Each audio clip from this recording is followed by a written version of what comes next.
Hi guys, it's Amber. I'm here to talk about Stephen King films.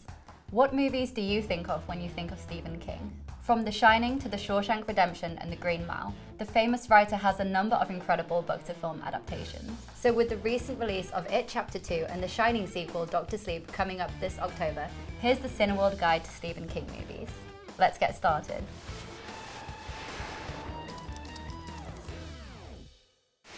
Let's introduce the great man himself.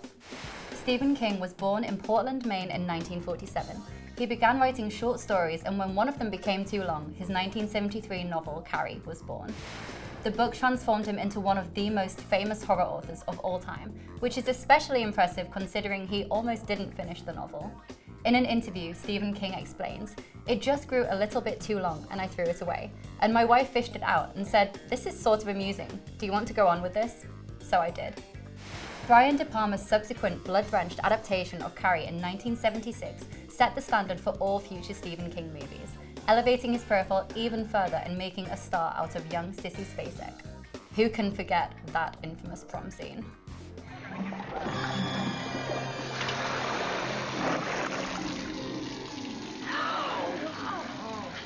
And with that, it was official. The Stephen King floodgates were open. One of his most famous adaptations came in 1980 with Stanley Kubrick's brilliantly terrifying The Shining. Featuring a memorably unhinged performance from Jack Nicholson, this is one of the most celebrated of all King movies.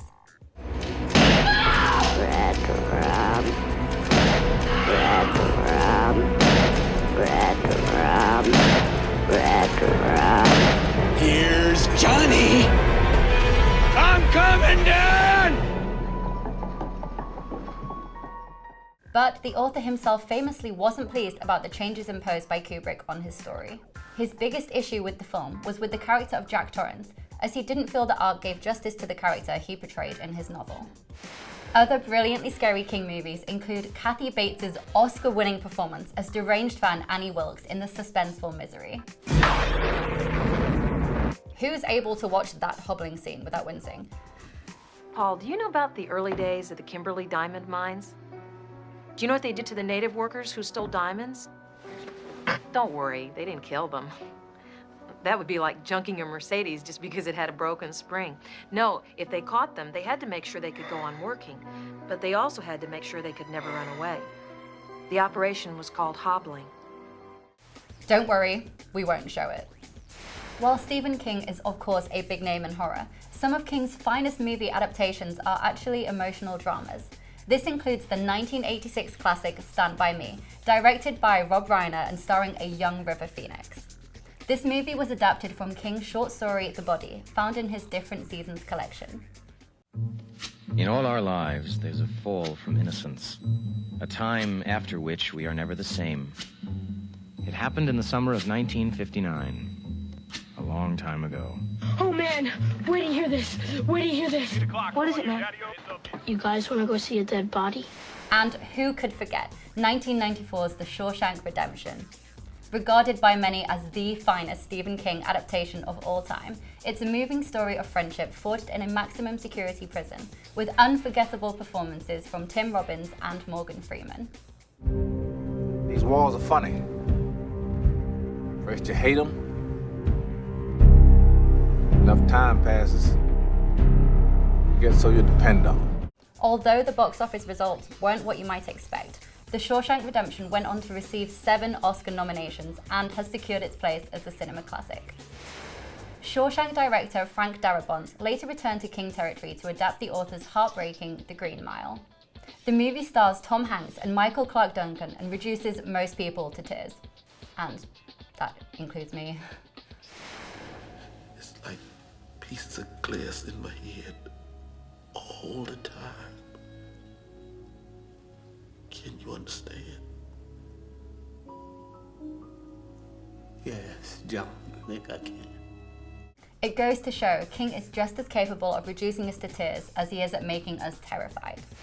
And that leads us nicely into It Chapter 2. For 27 years, I dreamt of you. I craved you. I've missed you. The movie adapts the second half of King's story, showing the battle between the older Losers Club members and Pennywise. James McAvoy, Jessica Chastain, and Bill Hader are among those playing the older losers, and Bill Skarsgård returns as Pennywise. It's still playing at Cineworld, so be sure to catch it on the big screen while you can. Up next, we have the Shining sequel, Dr. Sleep. Adapted from the novel of the same name, the film is written and directed by Mike Flanagan, who worked closely with Stephen King himself to ensure that this time he would be happy. And it seems he pulled it off. King tweeted earlier this year saying this movie is going to blow your mind. When I was a kid, I bumped into these things.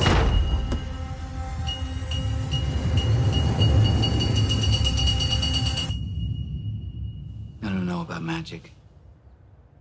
I always called it The Shining. We can't wait to see it when it makes its way onto Cineworld screens on Halloween, which, of course, is the 31st of October. Which is your favourite Stephen King movie adaptation? Let us know in the comments below and make sure to like and share this video. Plus, don't forget to subscribe.